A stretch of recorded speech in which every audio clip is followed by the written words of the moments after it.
à la supervision financière qui était établie par la Commission. Dziękuję. Zieloni, Wolne Przymierze Europejskie. Je vous remercie. Pour le groupe des Verts, je donne la parole à M. Cohn-Bendit. Président, chers collègues, je vais continuer un peu dans cette direction qu'a développée Guy Verhofstadt. Il est évident que pendant 4 mois, on a tergiversé. Il est évident qu'on s'est trompé. Il est évident qu'en tergiversant, on a donné une dynamique au marché et à la spéculation. Au moins que ceux qui sont responsables au Conseil le disent. Ils disent on est fautifs. C'est nous, c'est de notre faute. Madame Merkel, Monsieur Sarkozy, je ne sais pas comment ils s'appellent et je ne sais pas ce qu'ils font dans la vie, mais tout le monde pouvait lire ça dans les journaux que c'était à faire tout de suite. Premièrement. Deuxièmement, je voudrais quand même qu'on comprenne une chose. Ce que doit faire le gouvernement Papandréou est une chose presque impossible.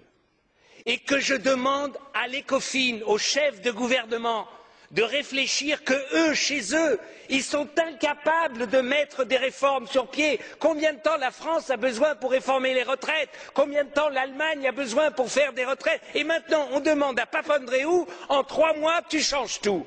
Vous êtes complètement fous.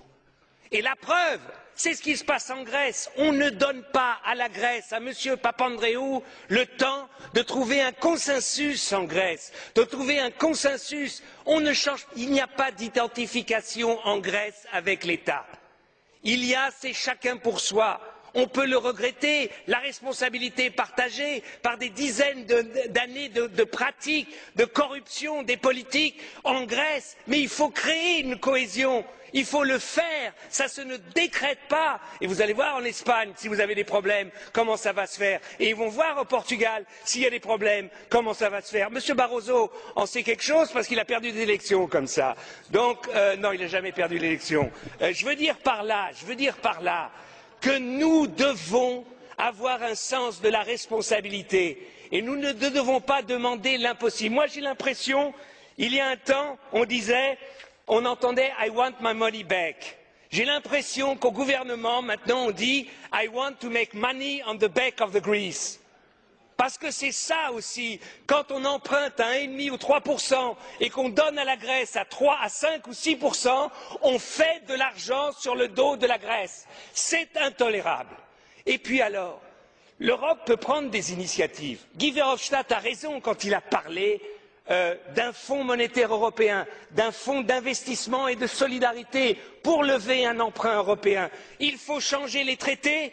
Eh bien, ici, camarades, ici, dans ce Parlement, nous avons la possibilité de prendre une initiative pour changer les traités. N'attendons pas le Conseil, ils sont incapables de décider. Prenons l'initiative, une initiative commune de ce Parlement pour changer les traités, pour qu'enfin il y ait un fonds monétaire européen qui puisse justement s'attaquer à la spéculation. Nous pouvons le faire, yes we can. Let's do it.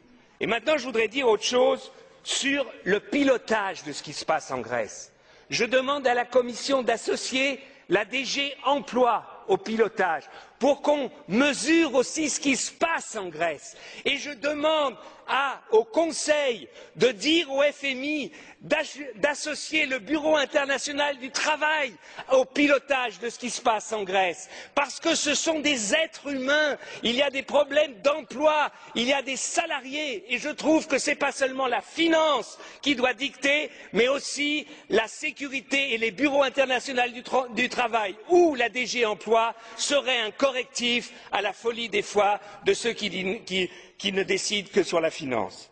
Et puis, un dernier point. Il y a une possibilité d'aider le budget grec. Simple. C'est de prendre une initiative, l'Union européenne, pour le désarmement dans la région. C'est-à-dire une initiative politique, Grèce, Turquie, pour le désarmement, c'est-à-dire une initiative politique que les troupes turques, se retirent de Chypre Nord, qu'il y ait un désarmement. Je dis une chose, on est quand même hypocrite. Ces derniers mois, la France a vendu 6 frégates à la Grèce pour 2,5 milliards, des hélicoptères pour plus de 400 millions, des Rafales, un Rafale à 100 millions. Là, malheureusement, mon espionnage ne m'a pas permis de dire si c'est 10 ou 20 ou 30 Rafales. Ça fait presque 3 milliards. Et puis il y a l'Allemagne a vendu 6 sous-marins dans les prochaines années à la Grèce il y a quelques mois. Ça fait 1 milliard. Mais on est complètement hypocrite. On leur donne de l'argent pour acheter nos armes.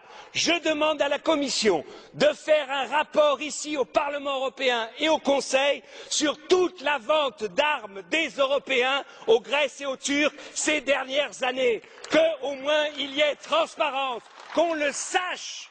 Eh bien, je vous dis que si on agissait en manière responsable, assurons à la Grèce l'intégrité de leur territoire.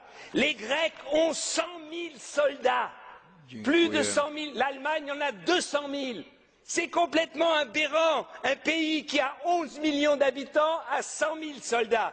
Demandons cela à la Grèce. C'est peut-être plus efficace que de baisser les salaires de quelqu'un qui gagne 1 000 euros. Voilà ce que je demande à la Commission, d'être un peu juste. Dziękuję panu za wypowiedź. Merci beaucoup, monsieur Cohn-Bendit. Au nom des conservateurs et réformateurs, je vous donne la parole. Dank u wel, meneer de voorzitter, om mij het